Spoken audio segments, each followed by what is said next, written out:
This is Skye, the Soulful Progressive, with FNN-Feminist News Network, the feminist news that you can use. Welcome to Skye in the Pagoda Room. Alright, giving you that soulful news you need, yes indeed. And if you haven't told a friend to like and subscribe to that soulful news today, you better let them know that it's coming your way. Alright, now, let them know that I'm telling it with facts, and I know that's right. Yeah. So, what do I want to talk to you about today? The two Africa sisters that have been released from prison after 41 years. That's right, Janine and Janet Holloway have now been released out of a Philadelphia state prison. Wow.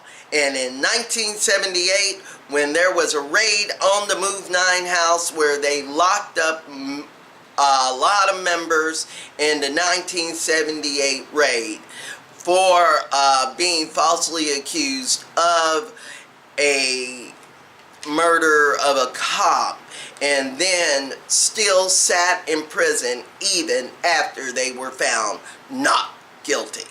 So we're going to take a look at Democracy Now's quick brief on this, and then we're going to celebrate and talk more about the Move 9 and Janine and Janet's release. Alright, power. Let's take a look.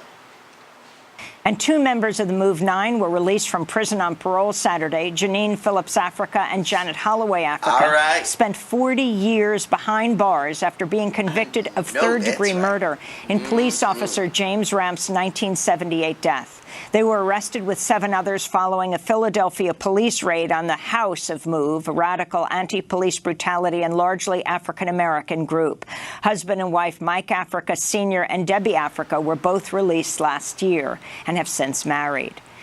Awesome. Yeah.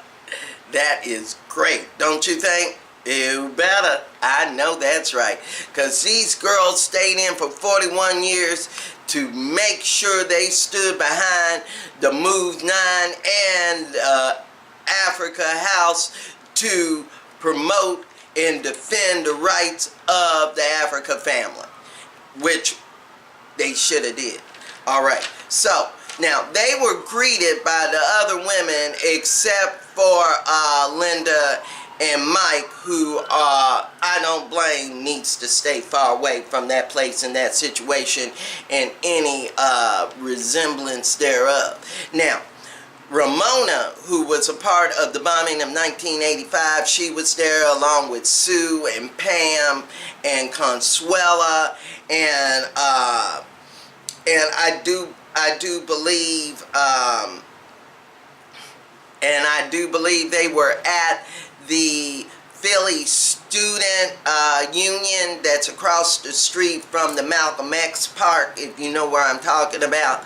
That's where they held their press conference, and we know that we're going to have at least one more paroled by the end of this year or next year, which should be Edward. Now, we still have Chuck and Dilbert still in need of being paroled and released. Now, they should be given a full pardon and release, but instead they're being paroled out, which is not fair at all. Let's say it like it is. Now, there has been 2 of these 9s that has since passed on. Let's give honor to those that have, which was Merle in 1998, who passed on, and Phil. Okay, so Merle passed on in 1998, and Phil in 2015 most recently. So give honor to them. Now, these people were sentenced 30 to 100 years. So we're happy to see that they are out. Now, they needed to be fully exonerated and released without parole, but, you know, it is what it is. Let's put it that way. It's wrong, but, you know, they should have never been in there in the first place. They should have learned and found out what really happened to that cop before they started to attack this anti-police organization that was not violent or a resistance to that was not a violent organization. You know, it was the police that created the violence. Let me say that. Now, with this in mind, will the Africa organization and the Move 9 reform and get back together? I don't know. They should. It'd be nice to create a group of resistors against the new police state that's out there, but all it's going to do is target themselves, and after spending that much time in jail, have they been beat down? No. They have family and children that will move on and carry on the cause while they stand back to lead it all.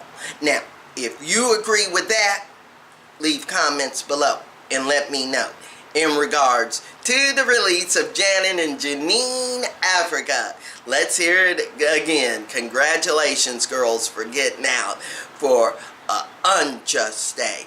And may I say, those women look fabulous. Their dreads are lock, stock, and they look like they survived what normally any other would.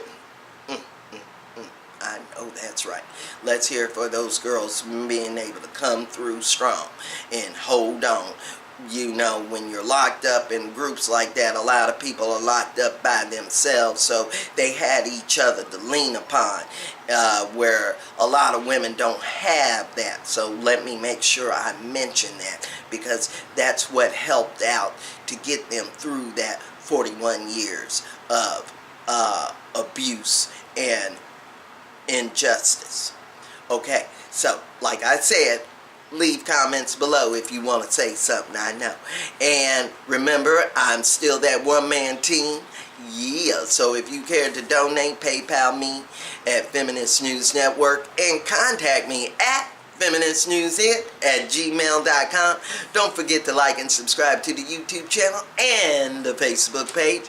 And remember, I'm that Soulful Progressive on Twitter and got that new rant of the day out on Blogger. You better read it. It's called Corporations Are Killing Us. And I know that's right. Now, remember, in this era of hate, you gotta participate. Why?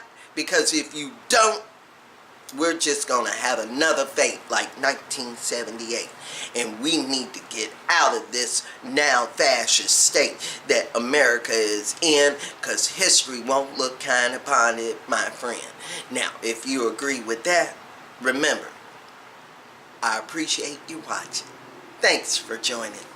And remember, you can always get more soulful news by clicking that Feminist News Network link below and see more videos. Thanks for watching. Peace.